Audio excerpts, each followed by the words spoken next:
Hi everyone, welcome back to my YouTube channel. और आज इस वीडियो में हम देखने वाले हैं rsync कमांड। तो rsync क्या है? rsync एक यूटिलिटी है जो कि हमको हेल्प करती है जब हमको कोई भी स्पेसिफिक फोल्डर्स, कोई भी फाइल्स जिनको एक अप्रोप्रिएट वे में सिंक्रोनाइज करना होता है, तो हम rsync यूटिलिटी का यूज करते हैं। तो इसको प्रॉपरली समझते हैं कि rsync यूटिलिटी किस सिनेरियोज में हमको काम में आने वाली है और कैसे इसको यूज करते हैं। So what is rsync? तो rsync का पूरा नाम होता है रिमोट सिंक्रोनाइजेशन, जैसे कि आपको यहाँ पे दिख रहा है। तो rsync बेसिकली क्या होती है? Remote synchronization. तो रिमोट सिंक्रोनाइजेशन का मतलब क्या है? इसका मतलब सिंपल है, जब आपके पास फॉर एग्जांपल एक सर्वर है जिसके ऊपर आपने फाइल स्टोर की हुई है अपनी, ठीक है। अब आपने उस सर्वर का बैकअप लिया होगा कहीं पे। तो फॉर एग्जांपल यहाँ पे जैसे मैंने टोपोलॉजी लिया है, तो यहाँ पे फॉर एग्जांपल ये सर्वर है, इसके ऊपर आपकी बहुत सारी फाइल्स पड़ी है। तो अब आप चाहते हो कि भाई इस सर्वर पे जितनी भी फाइल्स पड़ी हैं इनका बैकअप होता रहे। तो आप क्या करोगे? आपने एक और सर्वर होस्ट किया जो सर्वर एक्ट करेगा फॉर बैकअप, ठीक है। अब कोई तरीका होना चाहिए कि आपकी जो फाइल्स हैं वो मूव हो, राइट। तो एक तो तरीका है कि भी आप क्रॉन टैब के अंदर, जहाँ पे हम जॉब्स को शेड्यूल करते हो, उसके अंदर आप डिफाइन कर दो कि भी रात को 7 बजे या 8 बजे रोज आपका पूरा का पूरा डाटाबेस कॉपी हो जाए with the help of secure copy, या फिर with the help of some other utility like FTP. आपका डाटा जो है कॉपी हो जाए डेस्टिनेशन पे। पर वहां पे दिक्कत क्या होगी? जब आप सिक्योर कॉपी वगैरह यूज करते हो, वहां पे आपका जो है इंक्रीमेंटल सिंक नहीं होता, इंक्रीमेंटल सिंक्रोनाइजेशन नहीं होती। इंक्रीमेंटल सिंक्रोनाइजेशन क्या होती है उसको समझते हैं, बट यहाँ पे हम देख लेते हैं पहले rsync है क्या। So it is very useful utility for transferring and synchronising files with in same system और रिमोट सिस्टम। तो आप सेम सिस्टम के ऊपर भी ट्रांसफर कर सकते हो, सिंक्रोनाइज कर सकते हो फाइल्स को, एंड रिमोट सिस्टम के ऊपर भी ये चीज आप कर सकते हो। नेक्स्ट है यहाँ पे, it is mostly use to backup files and folders from one server to another. तो ये मोस्टली आपको देखने को मिलेगा जहाँ पे हम बैकअप की बात करते हैं। जब भी हम किसी चीज को बैकअप ले रहे होते हैं, तो हम वहाँ पे rsync का यूज कर सकते हैं। फिर है हमारे पास rsync यूज करता है port 2022, sorry port 22 and SSH for transferring files. तो rsync यहाँ पे SSH का यूज लेता है जब भी ये डाटा को ट्रांसफर करता है। तो पोर्ट कौन सा होता है SSH का? पोर्ट बाय डिफॉल्ट होता है 22, और SSH का यूज किया जाता है rsync के लिए, ताकि आपका जितना भी ट्रैफिक ट्रांसफर हो रहा है वो सारा का सारा इनक्रिप्टेड फॉर्म में ट्रांसफर हो। तो इसलिए rsync जो होता है वो इस तरीके से काम करता है। तो इंक्रीमेंटल बैकअप क्या होता है उसको हम समझते हैं एग्जाम्पल से। तो यहाँ पे मैंने एक एग्जांपल लिया है, जहाँ पे इसको आप एज्यूम कर लो ये आपका लिनक्स सर्वर है एक। तो ये आपका लिनक्स सर्वर है, ठीक है। और यहाँ पे आपके पास एक और सर्वर पड़ा है दूसरी साइड। ये भी आपका सर्वर है जो कि एज अ बैकअप काम कर रहा है। ये है आपका बैकअप सर्वर, और ये सर्वर भी लिनक्स रन कर रहा है, ठीक है। ये भी लिनक्स ही रन कर रहा है यहाँ पे। अब इस लिनक्स सर्वर के ऊपर आपके जो यूजर्स हैं वो कनेक्ट करते हैं, या फिर कोई एप्लीकेशन है जो कि बैक एंड में इस सर्वर के ऊपर डाटाबेस के साथ कनेक्ट करता है, और यहाँ पे आपकी डाटा को स्टोर किया जाता है डेली बेसिस पे, ठीक है। अब आपको कोई तरीका चाहिए कि आप इस सर्वर का बैकअप ले सकें, क्योंकि आप नहीं चाहते अगर इस सर्वर को कुछ हो जाए तो आपका डाटा लूज हो जाए। तो आपने क्या किया? आपने एक और बैकअप सर्वर क्रिएट कर दिया, ठीक है। अब आपने rsync का यूज किया कि भाई ये वाला जो डाटा है ये रोज रात को 7 बजे 7 PM rsync कमांड रन होगी, और ये सारा का सारा डाटाबेस जो है यहाँ पे एक तरीके से कॉपी कर दिया जाएगा। अब यहाँ पे आप सोचोगे भी ये सेम चीज तो हम SCP के साथ भी कर सकते हैं, सिक्योर कॉपी के साथ। तो rsync का फायदा क्या है हमको? rsync का फायदा है हमको इंक्रीमेंटल के साथ। इंक्रीमेंटल का काम क्या होता है? इंक्रीमेंटल को मैं यहाँ पे एक बार क्लियर कर लेता हूँ स्क्रीन। तो इंक्रीमेंटल का काम क्या है? फॉर एग्जाम्पल यहाँ पे एक फाइल 1 है, ठीक है। इसका साइज है 2 MB, ठीक है। 2 MB का साइज है, आपने rsync रन किया, ये पूरी की पूरी फाइल यहाँ पे ट्रांसफर होगी, और इस फाइल का साइज यहाँ पे क्या बना? इस फाइल का साइज भी यहाँ पे 2 MB बना, ठीक है। अब अगले दिन यूजर्स आए, यूजर्स ने आके इस फाइल के अंदर और डाटा ऐड किया, और इस फाइल का साइज अगले दिन बन गया 8 MB टोटल, ठीक है। तो यूजर्स ने कितना डाटा और ऐड किया, यूजर्स ने 6 MB और ऐड कर दी इसके अंदर। तो अगले दिन शाम को दोबारा आर सिंक रन हुआ, तो अगले दिन क्या होगा, अगले दिन सिर्फ 6 MB का डाटा ही सिंक किया जाएगा। तो पूरा का पूरा ये जो 8 MB की फाइल है ना, ये पूरी की पूरी सिंक नहीं होगी, सिर्फ वही डाटा सिंक होगा जो कि यूजर्स ने आज आके ऐड किया है, क्योंकि 2 MB तो ऑलरेडी यहाँ पे सिंक हो चुका है जो कि पिछले दिन हुआ था। तो ये चीज आपको आर सिंक में ही मिलेगी, ये चीज आपको सिक्योर कॉपी एफटीपी इन सब के अंदर नहीं मिलती। तो ये चीज आपको आर सिंक प्रोवाइड करता है, जिसको हम इंक्रीमेंटल ट्रांसफर बोलते हैं, जिसके अंदर सिर्फ जो चीजें न्यूली ऐड हुई हैं उनको ही कॉपी किया जाएगा। जो क्योंकि इसमें क्या होता है, यहाँ पे 8 MB की फाइल है तो उसमें कोई दिक्कत नहीं होगी अगर पूरी की पूरी फाइल मूव हो। बट इफ आपका डाटाबेस है वो 500 GB का है फॉर एग्जांपल, 500 GB का है, तो अब जब 500 GB ट्रांसफर होगा तो उसको बहुत टाइम लगेगा, राइट। तो फॉर एग्जांपल आपका जो डाटाबेस है 500 GB का है, आपने आर सिंक रन किया, आपका पूरा का पूरा डाटाबेस यहाँ पे ट्रांसफर हो गया। ठीक है, इसको कम से कम 8 घंटे लगे फॉर एग्जांपल। अब नेक्स्ट दिन यूजर्स आए, इसके अंदर यूजर्स ने 15 GB का डाटा और ऐड कर दिया।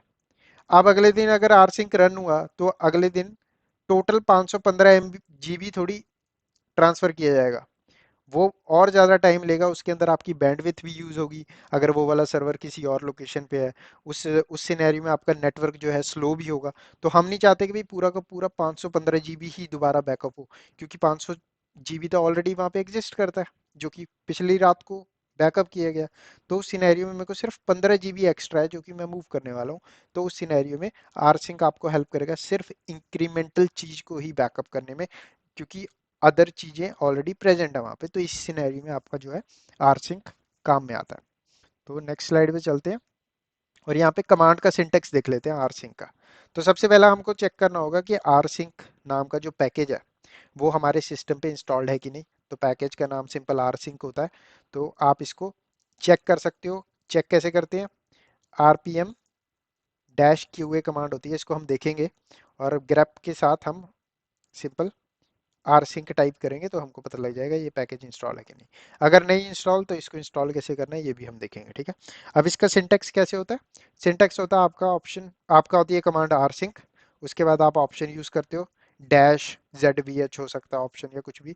उसके बाद आप बताते हो सोर्स क्या है जिसको आप सिंक करने वाले हो, और डेस्टिनेशन क्या है जहाँ पे आप सिंक करने वाले हो। ये आपका सिंटेक्स होता है, ठीक है। अब यहाँ पे ये तीन चीजें जिसका आपको मेन ध्यान रखना है। तो यहाँ पे सबसे पहले अगर आपने सेम मशीन के ऊपर फाइल्स को कॉपी करना है, फाइल्स को सिंक करवाना है, ठीक है, तो आप ये वाला सिंटेक्स यूज करोगे, ये वाली कमांड यूज करोगे जो कि आपको यहाँ पे दिख रही है, आर सिंक, ऑप्शन होगा हमारा -ZVH। आप इसको सिंपल याद कर लें, ZVH ऑप्शन हमेशा यूज होता है जब भी आपको सेम मशीन पे ही फाइल को सिंक करवाना है। Source, destination, that's it. उसके बाद आपका अगर आपको फोल्डर को सेम मशीन पे करवाना है तो यहाँ पे हम AZVH यूज करते हैं। तो जब हम फाइल करवा रहे हैं तो ZVH यूज करते हैं, जब हम फोल्डर्स को करवा रहे हैं तो AZVH यूज करते हैं। ऑप्शन बाकी सिंटेक्स सेम है। नेक्स्ट हमारा जब हमको रिमोट मशीन पे सिंक करवाना है तो हम यहाँ पे यूज करते हैं AVZ का ऑप्शन। सोर्स फोल्डर क्या है, डेस्टिनेशन में बॉब एट, बॉब क्या है यहाँ पे ये यूजर है, और हम बेसिकली SSH का यूज ले रहे हैं यहाँ पे, इसलिए बॉब एट रिमोट मशीन का IP एड्रेस, और उसके बाद कॉलन देते हैं यहाँ पे, और उसके बाद यहाँ पे हमारा पाथ आ जाता है जहाँ पे हम उसको करने वाले हैं। तो ये प्रैक्टिकली करके देखते हैं चलो। तो उसको मैं यहाँ पे मिनिमाइज कर देता हूँ।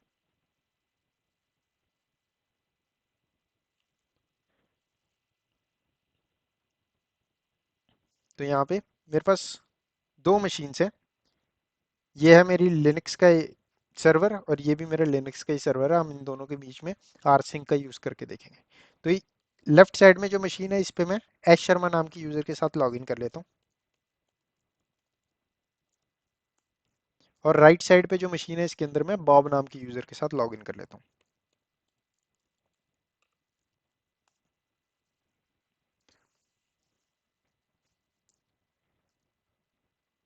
ओके, तो हम यहाँ पे दोनों मशीन्स में लॉगिन कर चुके हैं। तो यहाँ पे क्या करेंगे, हम हमारी जो लेफ्ट साइड में मशीन है, लिनक्स नाम की जो मशीन है यहाँ पे आपको दिख रही है, इसके इसको यूज करेंगे कि इसके अंदर जितना भी डाटा है इसको कॉपी करेंगे हम इस लोकेशन पे, जो हमारा सेंट ओएस नाम की मशीन है यहाँ पे, उसके ऊपर। ठीक है, तो इस तरीके से हम इसको यूज़ करेंगे। तो यहाँ पे साथ में मैं अपनी जो डॉक्यूमेंटेशन है उसको भी ओपन कर लेता हूँ आरसिंक के लिए। तो यहाँ पे मैंने ये डॉक्यूमेंटेशन बनाई हुई है, तो इसका हम यूज़ करेंगे ताकि हमको साथ साथ में पता लगता रहे हम कर क्या रहे हैं। ठीक है, तो यहाँ पे मैं टर्मिनल ओपन कर लेता हूँ सबसे पहले। ओपन टर्मिनल, और यहाँ पे टर्मिनल का साइज थोड़ा जूम इन कर लेते हैं। और यहाँ पे PWD करूँगा सबसे पहले मैं, ताकि मेरे को पता चल जाए मैं स्लैश होम स्लैश शर्मा नाम की डायरेक्टरी के अंदर हूँ। तो यहाँ पे डेस्कटॉप फोल्डर पे मूव कर जाते हैं और ls करते हैं। यहाँ पे एक फाइल पड़ी है file1.txt। ठीक है, अब सबसे पहला काम क्या है हमारा? सबसे पहला काम है हमको चेक करना भाई rsync नाम का पैकेज इंस्टॉल्ड है हमारे सिस्टम पे कि नहीं। तो कमांड होती है rpm-qa, फिर हम देंगे पाइप और ग्रेप करेंगे rsync को। तो यहाँ पे करता हूँ मैं एंटर। तो यहाँ पे मेरे को रिजल्ट आ गया भाई rsync नाम का पैकेज इंस्टॉल्ड है जिसका वर्जन ये है। तो मतलब कि हमारे सिस्टम पे rsync इंस्टॉल्ड है। अगर फॉर एग्जांपल आपको रिजल्ट नहीं आ रहा, मतलब कि आपके सिस्टम पे rsync इंस्टॉल्ड नहीं है, तो आपको सिंपल कमांड डालनी है yum install rsync। इतना कमांड डालना है और उसके बाद एंटर कर देना। तो ये वाली कमांड आपको हमेशा रूट यूजर के थ्रू रन करनी है या फिर सूडो के थ्रू रन करनी है, अदरवाइज आपका पैकेज इंस्टॉल नहीं होगा। ठीक है, तो आपकी कमांड कुछ ऐसी हो सकती है, सूडो yum install rsync। ठीक है, तो इस तरीके से आप rsync को इंस्टॉल कर सकते हो। तो मेरे सिस्टम में rsync इंस्टॉल्ड है, तो मैं rsync को इंस्टॉल नहीं करूंगा। तो सबसे पहला का देख लेते हैं। सबसे पहले मैं यहाँ पे एक फाइल क्रिएट कर लेता हूँ, touch my file dot txt। तो यहाँ पे ls करते हैं और यहाँ पे हमारे पास ये वाली फाइल पड़ी है माई फाइल डॉट txt। हम इसको सिंक करके देखेंगे। ठीक है, तो इसके अंदर मैं कुछ डाटा ऐड कर लेता हूँ पहले, और इसे यहाँ पे मैं कर देता हूँ दिस इज लाइन 1। एस्केप करते हैं और सेव कर लेते हैं इसको, सिंपल। ठीक है, अब हमारे पास फाइल पड़ी है माई फाइल डॉट txt, और इसको सिंक करवाएंगे हम हमारे इस सिस्टम पे, जहाँ पे ये जो फाइल्स हैं इनको डिलीट कर लेते हैं। तो यहाँ पे हमारी फाइल है जो एम्प्टी ट्रैश, तो हमारी फाइल है यहाँ पे डिलीट हो चुकी है। ठीक है, तो यहाँ पे हमारे डेस्कटॉप पे कुछ भी नहीं पड़ा। हम इसके डेस्कटॉप पे ये सारी फाइल्स को सिंक करेंगे जो हमने फाइल क्रिएट की अभी अभी, माई फाइल डॉट txt। ठीक है, तो यहाँ पे कमांड कौन सी है? जब हमको रिमोट सर्वर पे सिंक करवाना होता है कोई भी फोल्डर या फाइल, तो हम यूज करते हैं rsync, फिर ऑप्शन यूज करते हैं उसके साथ डैश avz, फिर हम बताते हैं सोर्स क्या है फाइल का, कहाँ पे पड़ी है फाइल, और फिर उसके बाद बताते हैं डेस्टिनेशन कहाँ पे हम इसको मूव करने वाले हैं, ट्रांसफर करने वाले हैं। तो यहाँ पे हमारी rsync कमांड होती है rsync डैश avz। उसके बाद मेरी फाइल का नाम है myfile.txt। डेस्टिनेशन क्या है? क्योंकि ये रिमोट सर्वर है तो हम SSH का यूज़ करेंगे। तो बॉब एट, मेरी मशीन का आईपी एड्रेस, रिमोट मशीन का आईपी एड्रेस है मेरा 171। एक बार चेक भी कर लेता हूँ इसको मैं। यहाँ पे चेक करने के लिए ओपन टर्मिनल, if config डाल देते हैं, और यहाँ पे हमको आईपी एड्रेस मिल जाएगा जो कि ये है 10.0.0.171। ओके, तो यहाँ पे सिंपल 10.0.0.171। अब मैं दूंगा कॉलन। तो यहाँ पे जो आपको यहाँ पे कॉलन दिख रहे हैं ना, ये दो डॉट से दिख रहे हैं, ये हम इसलिए देते हैं ताकि हम बता रहे हैं भाई इतना काम है SSH का इधर तक, और उसके बाद मैं कॉलन दे रहा हूँ ताकि मैं आगे पाथ बता सकूँ कहाँ पे ये वाली फाइल डालनी है, सिंक करनी है। तो स्लैश होम स्लैश बॉब नाम का जो फोल्डर है उसके अंदर जो डेस्कटॉप नाम का फोल्डर है वहाँ पे ये वाली फाइल सिंक कर दो। तो यहाँ पे मैंने क्या किया, rsync dash avz myfile.txt bob and this, और यहाँ पे कर देता हूँ मैं एंटर। अब मेरे को मांगेगा बॉब का पासवर्ड, बॉब का पासवर्ड डाल देते हैं, एंटर। और यहाँ पे ये आ गया sending incremental file list myfile.txt sent 125 bytes received this, और यहाँ पे हमारी जो फाइल है मूव हो चुकी है। मूव नहीं हुई है मतलब कि सिंक हो चुकी है, क्योंकि अगर मैं यहाँ पे एलएस करूंगा तो मेरे को दिखेगी भाई मेरी फाइल यहाँ पे भी प्रेजेंट है, मतलब ये मूव नहीं करता। ठीक है, तो यहाँ पे अगर मैं इसमें जाऊँ और यहाँ पे एलएस करूँ तो यहाँ पे मेरे को दिख जाएगी my file dot T x T. Sorry, इस पे जाऊँ, दूसरे वाले पे, तो यहाँ पे मेरा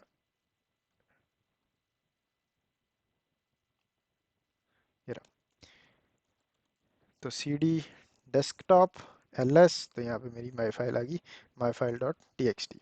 ठीक है, अब अगर मैं कैट करके इसके अंदर डाटा क्या है रीड कर लेते हैं, तो यहाँ पे हमारी लाइन 1 आ गई इस तरीके से। अब यहाँ पे एक चीज का आपको ध्यान रखना है, अगर मैं इस फाइल के अंदर कुछ एडिट कर देता हूँ ना इस टाइम, तो वो चीज यहाँ पे ऑटोमेटिकली अपडेट नहीं होगी। क्यों नहीं होगी? क्योंकि ये एक्टिव नहीं होती, मतलब कि एक्टिव कनेक्शन नहीं है ये, आपको कमांड मैनुअली रन करनी पड़ेगी। तो सिस्टम एडमिन्स क्या करते हैं, आर सिंक को as a cron job schedule कर देते हैं।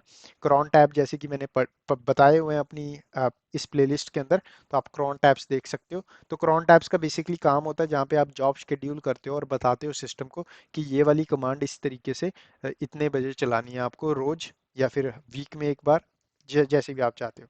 तो सिस्टम एडमिन्स क्रॉन जॉब का यूज करते हैं आरसिंक कमांड को यूज करने के लिए। ठीक है, तो यहाँ पे इस तरीके से आपका आरसिंक काम में आता है। तो रिमोट सर्वर के लिए हमने देख लिया। आप इसको सेम सिस्टम के लिए भी कर सकते हो। सेम सिस्टम पे अगर आपको करना है, अगर फाइल्स को कॉपी करना है, तो आप ऑप्शन यूज करोगे ZVH। और अगर आप डायरेक्टरीज फोल्डर को कर रहे हो तो आप यूज करते हो AZVH। ठीक है, तो यहाँ पे सेम सिस्टम के लिए हम डायरेक्टरी के लिए करके देख लेते हैं एक बार। तो यहाँ पे क्या करूँगा, एलएस करता हूँ, तो यहाँ पे मेरे पास कोई भी फोल्डर नहीं है, तो MKDIR, और यहाँ पे एक फोल्डर बना लेता हूँ।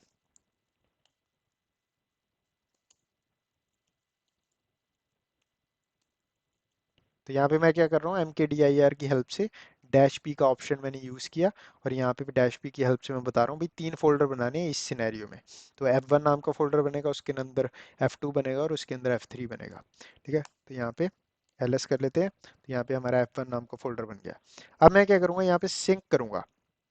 तो कमांड क्या है, आर सिंक। किसको कर रहे हैं हम, तो यहाँ पे ऑप्शन देंगे हम, क्योंकि हम फोल्डर्स को सिंक करने वाले हैं, तो यहाँ पे हमारा ऑप्शन होगा AZVH। AZVH, फिर हम बताएंगे सोर्स क्या है जिसको हम सिंक करवाना चाहते हैं, तो हम करवाना चाहते हैं F1 नाम के फोल्डर को सिंक। डेस्टिनेशन कहाँ पे सिंक करवाना चाहते हैं, तो यहाँ पे मैं क्या करूँगा, यहाँ पे इसको मैं डाउनलोड्स नाम का जो फोल्डर है उसके अंदर सिंक कर लेता हूँ, सिंपल। तो यहाँ पे एंटर कर देता हूँ। तो यहाँ पे इसने क्या किया, सेंडिंग फाइल्स फाइल लिस्ट, तो F1 सेंड कर दिया, F1 F2 इस तरीके से सेंड कर दिया, और इस तरीके से इसने पूरी फाइल क्रिएट कर दी। तो अगर मैं CD करके डाउनलोड्स फोल्डर में जाऊँ और यहाँ पे LS करूँ, तो यहाँ पे मेरे को डाउनलोड्स फोल्डर के अंदर F1 नाम का फोल्डर मिल गया। CD करूँ F1, तो यहाँ पे मेरे को F2 मिल गया, और CD करूँ F2, तो यहाँ पे मेरे को F3 मिल गया। तो इस तरीके से आपका आरसिंक काम करता है। तो आरसिंक को आप यूजली सेम सिस्टम के ऊपर कम ही रन करते हो, आप इसको रिमोट सर्वर्स के ऊपर ही रन करते हो, क्योंकि आप सिंक्रोनाइज नहीं करने वाले सेम सिस्टम पे। क्योंकि सिंक्रोनाइज क्यों कर रहे हो आप, आपका मेन रीजन है बैकअप लेना। तो बैकअप आप कभी भी सेम सिस्टम पे ही नहीं लेते, क्योंकि बैकअप आप इस रीजन के लिए ले रहे हो अगर इस सिस्टम को कुछ हो जाए। ठीक है, तो इसलिए आप सेम सिस्टम पे बैकअप नहीं लोगे, क्योंकि फिर उस सिनेरियो में आपका बैकअप भी लूज कर जाएगा अगर आपके सिस्टम को कुछ हुआ। तो मोस्ट ऑफ द केसेस में आपको आरसिंक देखने को मिलेगा जब आप रिमोट सर्वर पे सिंक्रोनाइजेशन कर रहे हो। बट ये आपको अलाउ करता है सेम सर्वर पे भी करने के लिए, तो इसलिए मैंने आपको ये भी बता दिया कैसे करते हैं। तो इस वीडियो में बस इतना ही। वीडियो को लाइक करना ना भूलें, चैनल को सब्सक्राइब करें। मैं मिलता हूँ आपको नेक्स्ट वीडियो में।